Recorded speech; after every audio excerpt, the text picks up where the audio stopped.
Professor, IIT Madras நம்முடைய பகுதிக்கு ஒரு மிகப்பெரிய பெருமையை சேர்த்திருக்கிறது. இந்தியாவுக்கு உலக அரங்கில் ஒரு முக்கிய இடத்தை இந்த ஹைப்பர் லூப் டெக்னாலஜியில பெற்று தந்து கொண்டு வருகிறது. இதற்காக உங்களுக்கு எங்களுடைய வாழ்த்துக்கள். அந்த ஹைப்பர் லூப் டெக்னாலஜியில நம்ம எந்த அளவுக்கு வந்திருக்கோம், பேசிக்கலி இந்த டெக்னாலஜி பத்தி கொஞ்சம் சொல்லுங்க.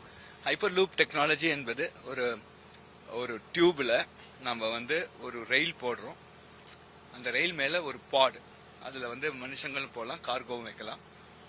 அந்த ரயில் மேல அந்த பாடு போச்சுன்னா அது ஒரு கிட்டத்தட்ட 200 கிலோமீட்டர் பர் ஹவர்ல அந்த பாடு அந்த ஸ்பீட்ல ஓட்டலாம்.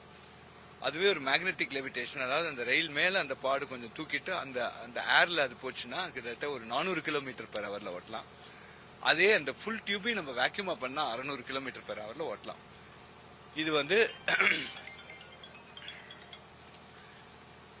600 கிலோமீட்டர் பர் ஹவர்ல ஓட்டலாம். அதுதான் இப்போ நம்ம எடுத்திருக்க இந்த எஃபர்ட். இதை நீங்க ஒரு டியூப் பார்க்கலாம். இது ஒரு 420 மீட்டர் இந்த டியூபோட லென்த். இதை இதுல நம்ம இந்த 3 விதமான டெக்னாலஜிஸையும் இது பண்ண போறோம். இன்னைக்கு ஆனரபிள் மினிஸ்டர் அஸ்வினி வைஷ்ணவ்ஜி வந்திருக்காரு.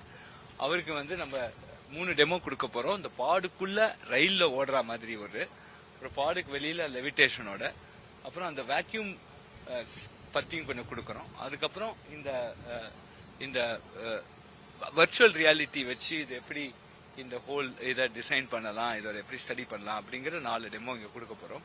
அதையும் தாண்டி ரயில்வே ட்ராக் மெயின்டெனன்ஸ், அப்புறம் மேல எலக்ட்ரிபிகேஷன், அந்த டிராக்ஷன் அதோட மெயின்டெனன்ஸுக்கும் ட்ரோனை வச்சு எப்படி பண்ணலாங்கிறதுக்கு சில டெமான்ஸ்ட்ரேஷன்ஸ் இன்னைக்கு கொடுக்க போறோம்.